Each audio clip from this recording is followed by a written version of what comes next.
People people don't believe me that this is a game, but it's a game. Here it is. And so we worked on that card game for quite a while.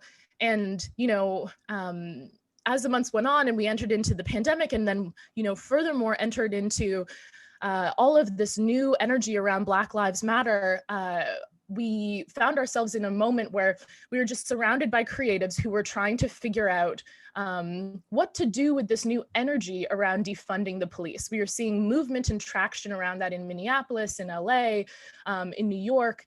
And Kadra, who's pictured here on this slide, sent me a message to say, well, didn't you work on a world building constraint? Wouldn't that be helpful to explore in this context? So Kadra launched essentially this new idea to assemble rapidly a team of speculative designers to create a version of this constraint-based game to provide a service for Black people to dream and imagine what they want in replacement of police. Should we get defunded action and attention, what do we want in replacement of this? And this really speaks to some of the panelists' remarks on being ahead of things, not reacting, but being proactive, designing systems instead of reacting to systems that are designed for us. So we put a call out in the summer. And we crossed our fingers hoping that we would get 20 applicants, the minimum we need to play the game. And overnight we had 300 applications. And so decided to put aside most of the things we had planned for the summer and run 10 sessions in 2 months of investing in futures beyond policing. One of those sessions, Philip Butler attended and loved the experience so much that he asked our team to come back to design a version for this conference on surveillance. So just to give you an idea of what happens in these events, together we think about new worlds based on a series of constraints and create artifacts that represent those worlds. So this is a participant named IK. She's holding up a music chart. She's a fan of Duke Ellington and presented this system for community care in replacement of police that would operate as a metaphoric symbiosis to what happens in Duke Ellington's work, essentially describing that notes in his musical composition care for one another, set each other up for success, work in harmony together, and we can glean those nodal systems and embed those into a community infrastructure to start to model care and consideration and support for one another in Black communities. I thought it was really a beautiful example of what we could do together if we imagine new systems. This is a slide. Oops, here we go. This is a slide of some of the guest artists who came in the summer to help us propel this idea forward by sharing their practice and by listening in on the worlds that were developed and giving their feedback to help propel this opportunity forward. Many of the worlds that were created over the summer, which are somewhere around the 50 mark, 50 worlds in like 2.5 months that we designed. Many of those worlds have gone on to inspire systems and policies and scholars to continue those ideas in their work and affect real change in the community. So Ruha Benjamin, who was mentioned before, people who I know we think of when we consider surveillance and consider AI, like Stephanie Dinkins, and of course, Miriam Kaba, Fred Moten, Ayo Omari. So all of these artists were present over the summer, and today we're hoping that the panelists will act in service of giving us feedback on the worlds that we designed together. So the original Investing in Futures card game was designed, as I mentioned, by Sarah Rothberg and Marina Zerkow, considering how you might take a system and consider unpin yourself from the life that you understand and consider new elements for that system that address both the present and the future. This is based on a practice of speculative design. So these are, they can be wild outputs that are completely unfeasible and completely outrageous, but still show many glimmers of hope and glimmers of advice that we could glean in order to create a more dramatically shifted present.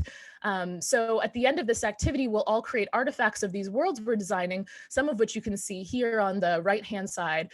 We've had people embody the identities inside of our worlds and create meals from these speculative speculative worlds or costumes, create more systems for policy or objects that might exist in these worlds. And this is what helps us really start to think about these worlds as being plausible when you take a stab at the materiality of these worlds.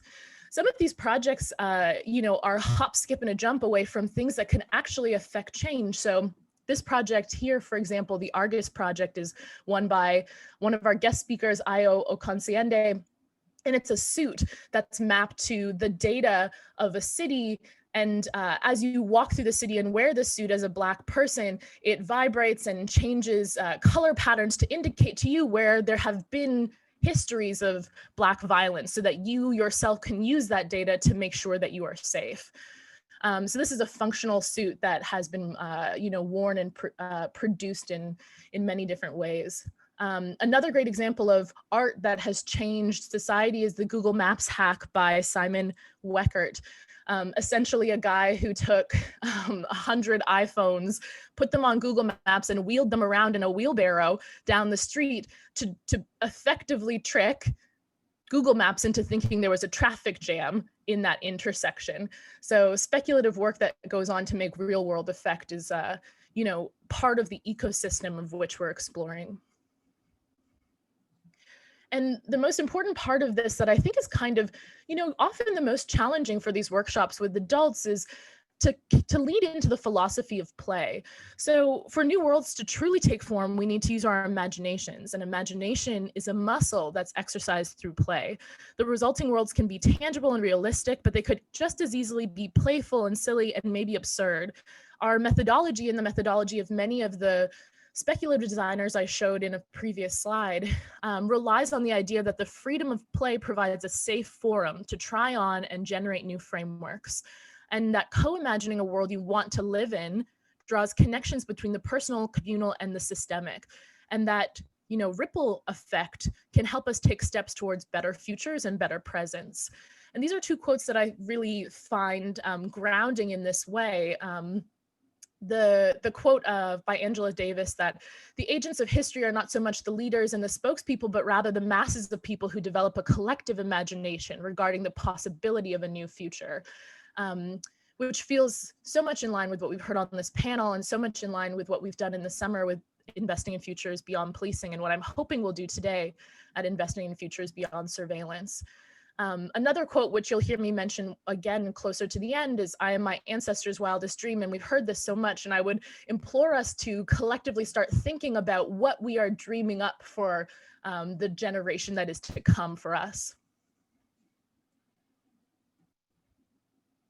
So in terms of logistics for what we're about to experience, so we're going to divide you up into groups, and each of those groups will have a set of constraints to world build off of.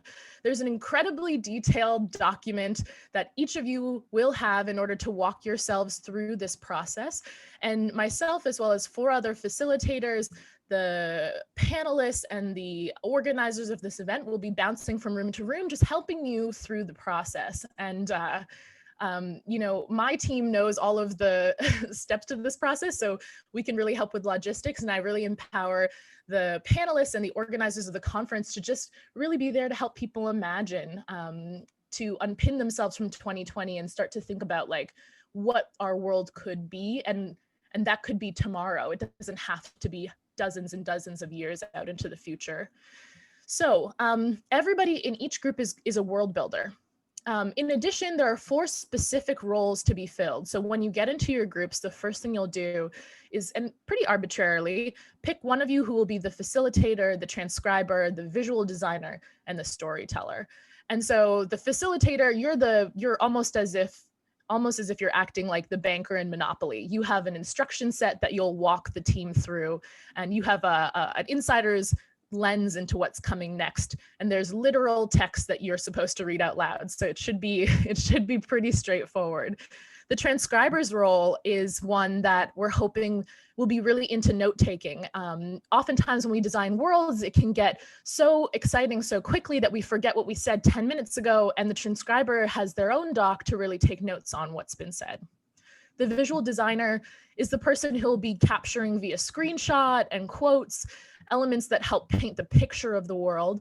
And the storyteller is there to help write down what the description of the world is. So together as a team, in addition to your other group members, you'll build this world together.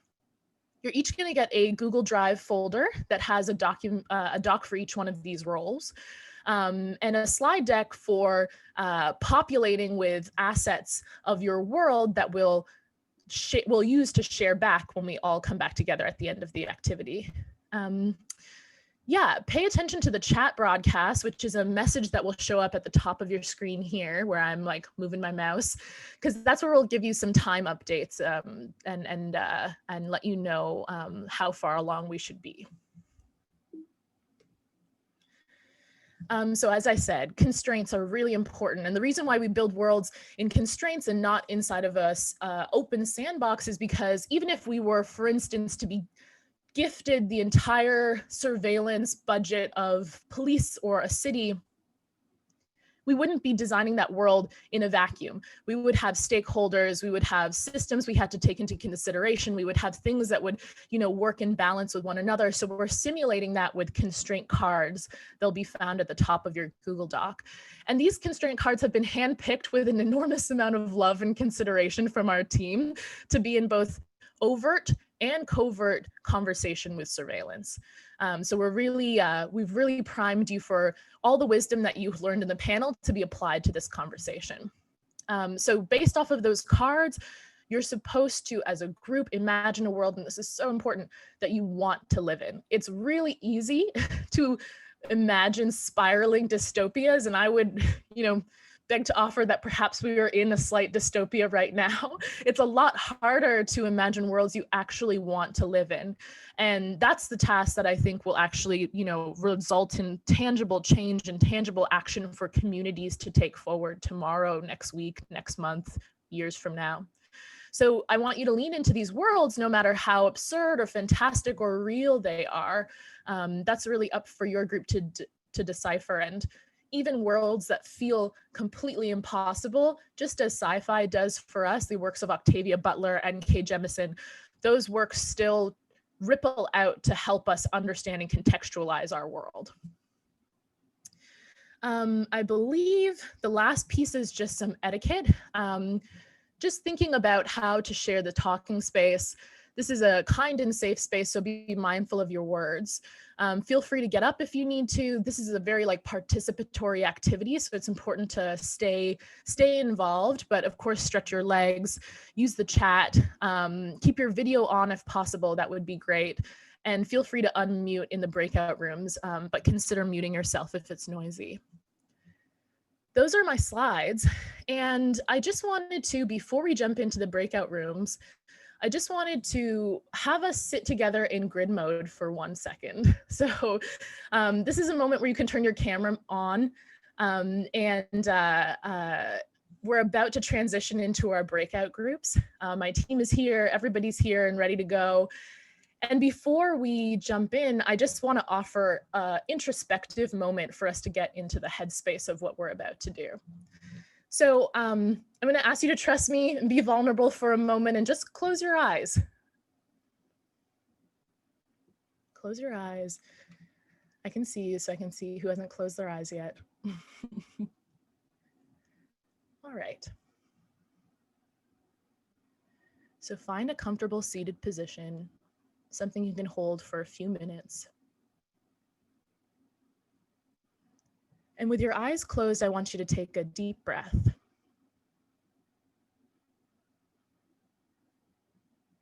And exhale. Inhale. And on this exhale, I want you to ask yourself, why are you here? Why are you here? Think beyond the details that might include being offered a Zoom link or being offered a position on the panel. What is your purpose in these conversations? Why are you here? We're coming together today to imagine worlds without surveillance. And what does that look like? What does it feel like? And why are you here specifically? We all have a role to play, and we all hold agency and power in our own way to contribute to this conversation. So why are you here? How are you activating your network to affect our society and our freedoms as they pertain to surveillance? Today, we're going to ask ourselves what a world beyond surveillance means. We're going to explore these worlds beyond people in uniforms, beyond technologies, beyond systems, because surveillance is policy, it's redlining, it's climate injustice, it's food deserts, it's, you know, as Simone said, it's water, it's energy, it's sand, it's minerals. By the nature of growing up in a surveilled environment, we are all at times complicit in some form. So for a moment, just for a moment, I want you to think about a time in which you acted with surveillance in mind. Maybe it was in elementary school where you told on your neighbor in the classroom. Maybe it was when you stalked your ex online. Maybe it was something even a little more noteworthy for this subject matter today.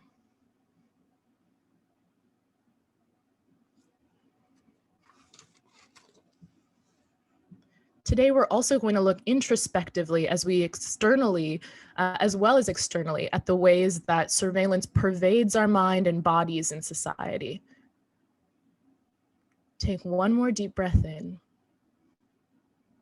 And I want you to, on the exhale, ask yourself what the panel was about. What is this movement we're in about? It's been said that we're in the middle of a triple crisis: economic, health, racial justice. And inside of all of that, we're responding in alignment to the movement happening around us, addressing, discussing, and, you know, investigating surveillance of the Black body. And in this conversation, who are we trying to protect? Who are you imagining when we think about protecting ourselves, protecting people from surveillance? Maybe it's your neighbor, maybe it's your friend, maybe it's a family member, maybe it's yourself. But there is a vulnerable subset of the population most affected by this surveilled world, and we're going to prioritize those people in this conversation. And by that, I mean, we're going to prioritize Black lives, Black ideas, Black voices, Black stories. So for a moment, I want you to think about how you'll be prioritizing those people today. How will you be prioritizing yourself if you are operating from a Black body as well? I want us to think about where we are today and where we were in the 1960s and how far we've come in terms of surveillance and how far we have left to go. We are our ancestors' wildest dreams, but what are we imagining for a future people? What are we leaving them? One more deep breath in and ask yourself, why are you here?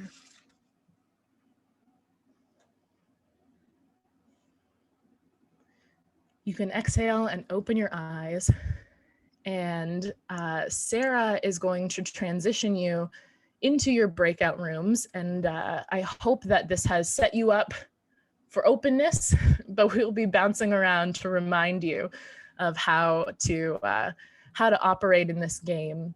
So we'll see you on the other side where we listen to all of these beautiful worlds, and I can't wait. Hello, that was so beautiful. Thank you so much. I just wanted to, before, share some logistics so everyone can get oriented with the groups that they're going to be in and in the documents that you need. It's a little bit there's a little bit of navigating through folders that I just want to make sure we all get to do together. So that way it's not confusing once you're in your group. So I'm just going to share my screen, and we did this kind of behind the scenes magic trick where we organized you into these groups. So if you could just find your name on here, that's going to be the group that you're going to be in. And I'm going to just drop Google, a folder of stuff into the chat. So that way you're able, did everyone find themselves on this list? I didn't find myself. It's Simone. Simone. Brown. Simone, Yeah. You're jumping around with us from room to room. Oh, okay. Yeah.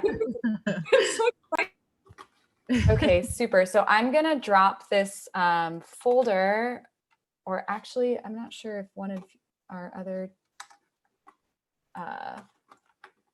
hold on, I'm gonna drop a link to this into the chat, and I want everyone first to just take a second to look at the cards in their group folder. This is just to get everyone oriented. So you should be able to click on that link. And sorry, again, it's once you're in the rooms, it's not so much like fumbling around with documents and stuff. But just to give you a little tour of what that looks like inside.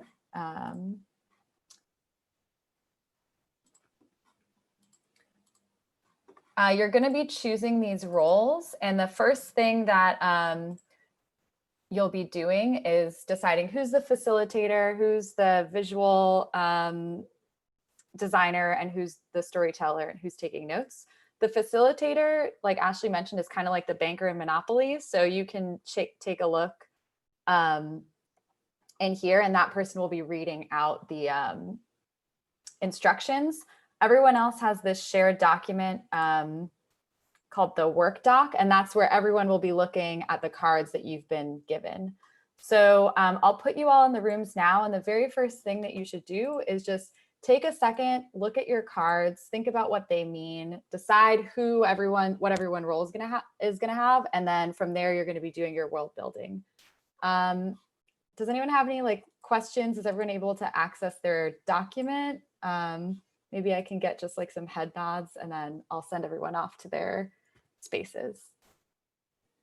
Okay, great. And if you're stuck, just stick behind and we'll help you through like some of the technical stuff. I promise there's no other technology involved beyond typing into these little documents. Okay, enjoy. Happy world building.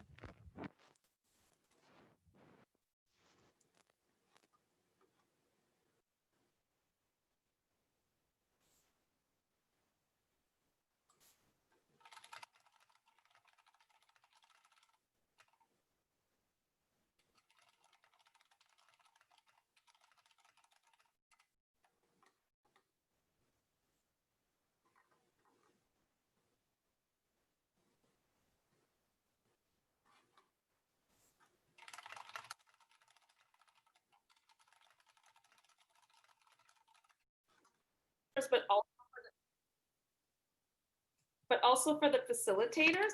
So in making these new worlds, how do we account for like what kind of traumas we bring with us from the worlds that we left?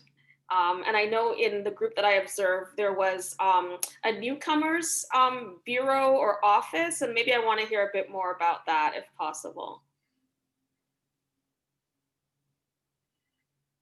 But I really loved, I don't know if I can be heard. I really loved what I hear. Everything was just so embodied in the way that we learned and presented, and there's the way that art and music and dance and breath work has been so important in what I've seen today. So thank you so much. It's a combative way of dealing with the conditions that we are in. Thanks, Simone. Yeah, I think that's a great question, and anyone should feel free to give their 2 cents about how we move from this world and what we do with that trauma that we hold.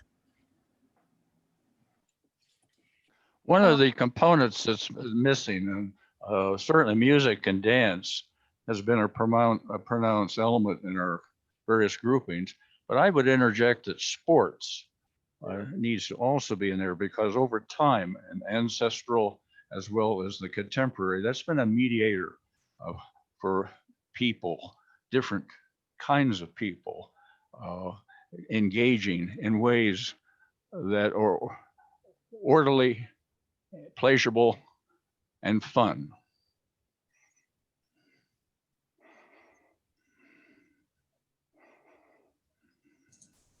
I wonder if the the connected health apps that we were talking in our group would satisfy some of that. Could, might.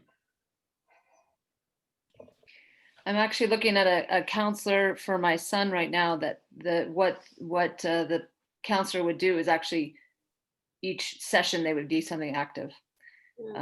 Just the moving the body and being active. And it's so interesting. When I grew up, PE was a required class for everybody, and now it's not. And he doesn't have PE, not to mention we're half remote learning anyway. But anyway, just it's so important that I think it's overlooked a lot.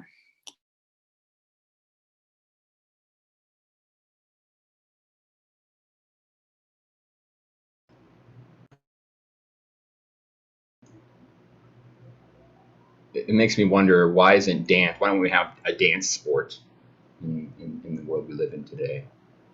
Why doesn't that exist? Why is it separated? Sort of like ballet, which certainly is an athletic activity. And I don't know if it's just me. I actually had two reactions to the idea of sport. One was listening. My brother and I are very different people, but we love each other and have lots of deep conversations. And he would argue that just because we are embodied human beings with aggressive tendencies, that sport is that outlet. So on the one hand, on the other hand, I worry about the competitiveness that tends to come with that. And at least in the world I envision, how we create a space for competitiveness that's healthy and not damaging. So points well taken. And answers. Points well taken. First Nation peoples, lacrosse was interpreted to be a form of entertainment for the creator. Entertainment for the creator, and it was to elicit the best that one could provide in the activity itself. In other words, you took delight in bringing the other person to their full potential. So I think as a reconfiguration, reconceptualization of what is sport as it relates to more of the spiritual aspects of the game. I love that. Thank you for sharing.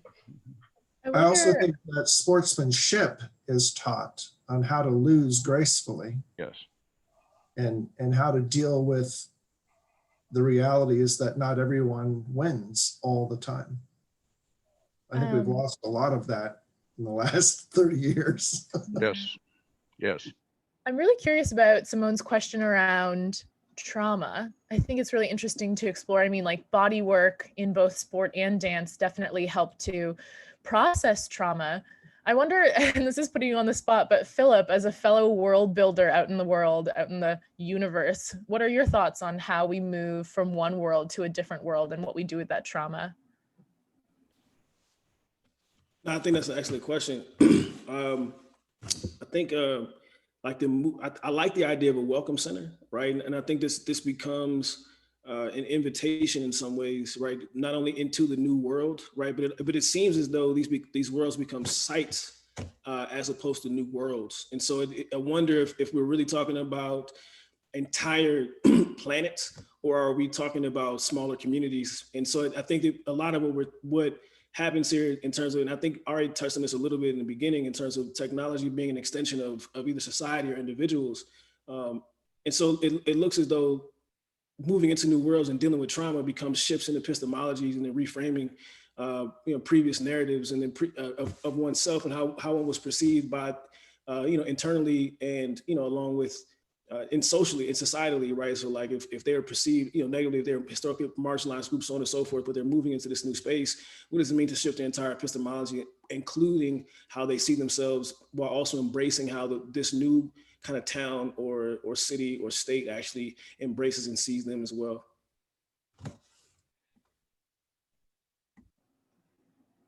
Yeah, I think that's really beautiful. Ari, you were named. I don't know if you want to respond at all.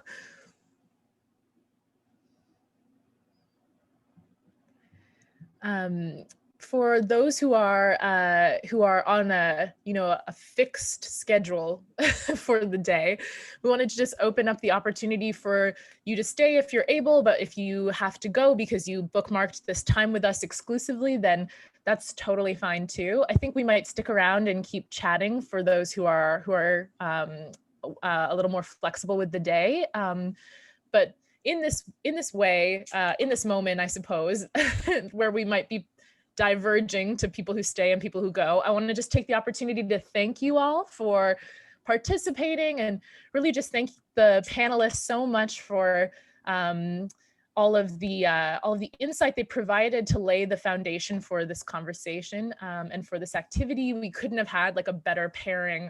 Usually we have to do so much preamble to make sure people are ready to do this activity, and we could skip all of that based on the conversation on the panel. So just really, like, wholeheartedly, our team really appreciates all of the wisdom that was shared.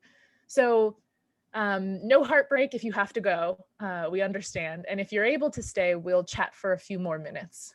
Ari, I see your face now. If you wanted to, I don't know if you want to comment. I didn't want to pass up an opportunity for you to weigh in if you want to. No, I mean, I just enjoyed, there was one thing that stuck out to me, the money of that expiring after a year. So I was just excited about those ideas, but yeah, I didn't have anything else to add. Ashley, can I just jump in just really quickly? Of course, yeah. So I love the way you bookmarked this. First of all, it was a fantastic experience and loved it, and the panelists and everything. Just on behalf of iliff, I want to thank everyone. Thank you, Ashley, and your team for doing such a spectacular job. And I do appreciate you giving us some more time to continue the conversation, because I think hopefully we can engage people to take this thinking and experience into the real world, depending on what world we're talking about, but in IRL. But thank you all for taking the time to join us, for our participants, and thank you, and continue the conversation.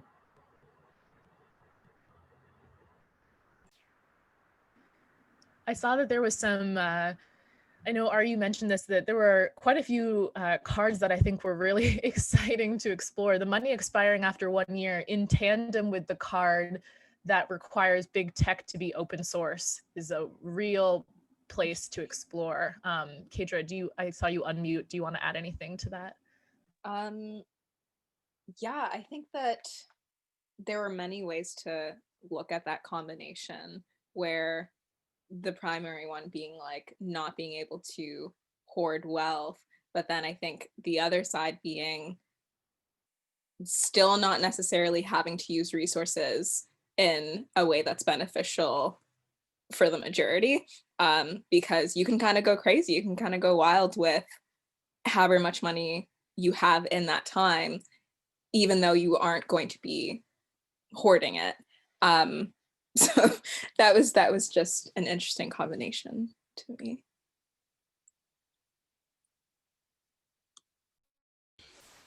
Yeah, it left me with a lot of questions. Like, does the money go back into like a societal pot? What happens to this, this collection of resources, so to speak?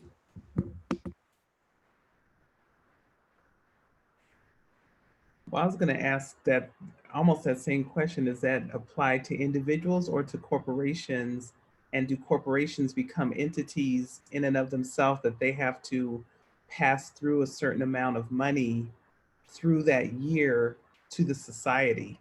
Because I do think we think of companies as entities, as an individual. And so do they have those same constraints about a year of wealth, which would be interesting to see how they stagger that. But that was a fascinating idea.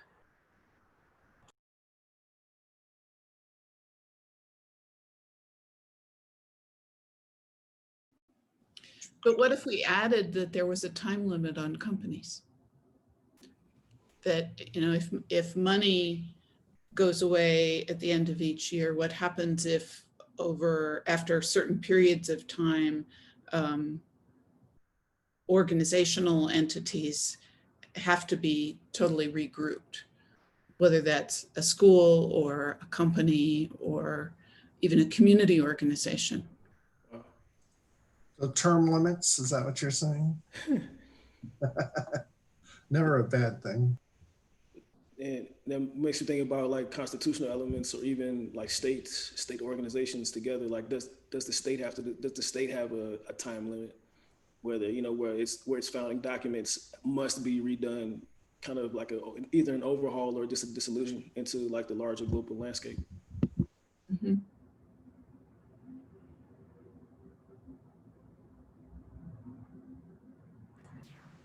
Well, also imagine the processes that have to enable that speed, because 1 year is not that long, and the process to be able to process whatever in that year.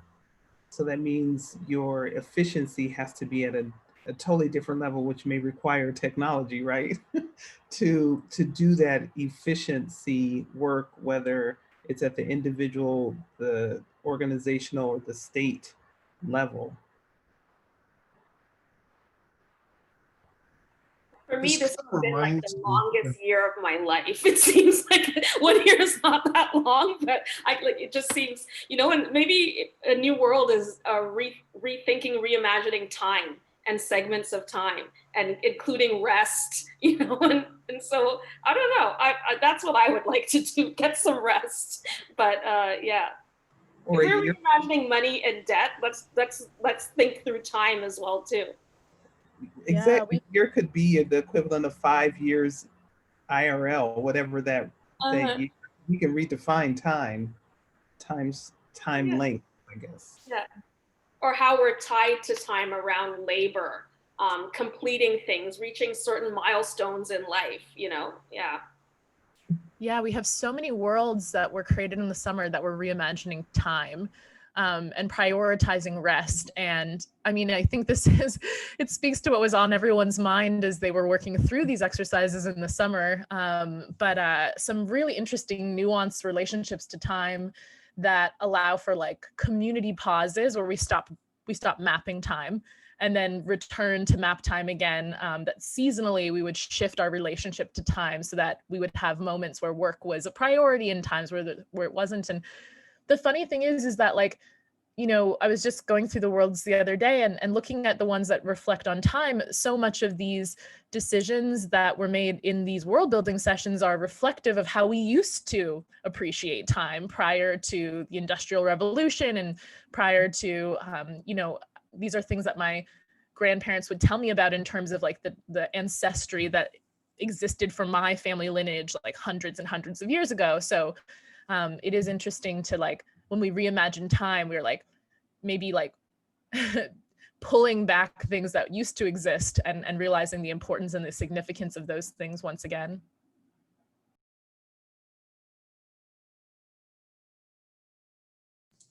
Kind of going back to what Kathy Kelsey said about corporations and money ending. Much like professional sports, there's a season for each discipline. It would be kind of refreshing to have some of corporate life go through that season where we're not dealing with insurance right now. That's in the fall. We'll do that in the fall. I think there's a lesson there. You had mentioned, your family heritage and all of our family heritage going backwards in time. There was no shopping on Sundays. Everything was closed. Banks closed at 4 or 5 in the afternoon. Everything was Monday through Friday. And the convenience of that is only convenient because we now work 7 days a week in a lot of professions. We're always open and running, so the services have to be there. But life was simpler when the demands were less. And I think we're seeing the value, having been, those of us old enough to remember the 80s and how push forward that decade was for the profession, for professionals, the upwardly mobile people, which I was never one. But it would be nice to see things to kind of calm down and allow other aspects of existence to take the forefront again. With work-life balance, I think we're headed that way in another 20 years anyway. I would say even sooner, actually. I think that the pandemic has really shifted how people are understanding that work-life balance, with even like a bunch of companies moving towards like permanent working from home and like all of that stuff. And I've seen some articles or conversations about like, oh, maybe it's now time to start the like 4-day work week and da, da, da. But I also think that what's going to happen, unfortunately, because there aren't laws for this yet or regulations around this yet, but now there's a larger demand for people to be working from home. How do you separate the home and work?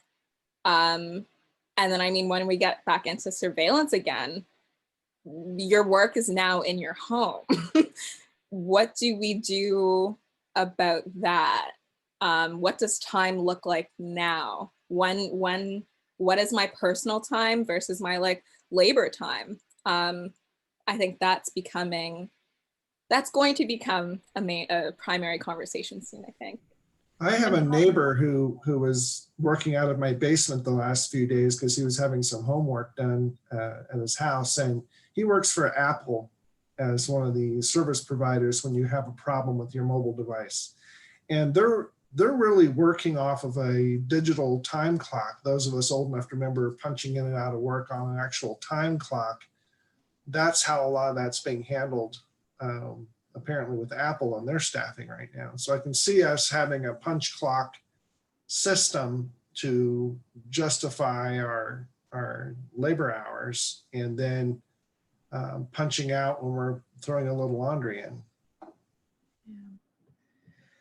Well, I think this is a good moment to call it. I think as we're talking about the relationship to how we're surveilled and how we act as home and as work, I hope we take that inspiration to go take a break and maybe do something restful or do something, familiar or social. But once again, thank you everybody who stuck around and continue the conversation. Just really appreciate everything that was generated here today. And thank you to the team, iliff, for inviting us here, and Philip for opening that door initially. Really, really loved working with you all. Thank you all so much. Really, really appreciate everybody that's shown up, for the team, to the panelists, everybody. This has been a really, really generative space. Hope you all have a wonderful rest of Thursday. Hope that the events come out in the larger scheme of the world, the way that we want them to, and that we end up on a different path. Alaris, with any other closing thoughts? No, just a great thank you to everyone, and enjoy your new space, your new headspace that we've emerged here. Thanks. Sounds good. Thank you all. That was great. Thank you. Thank you. Take care.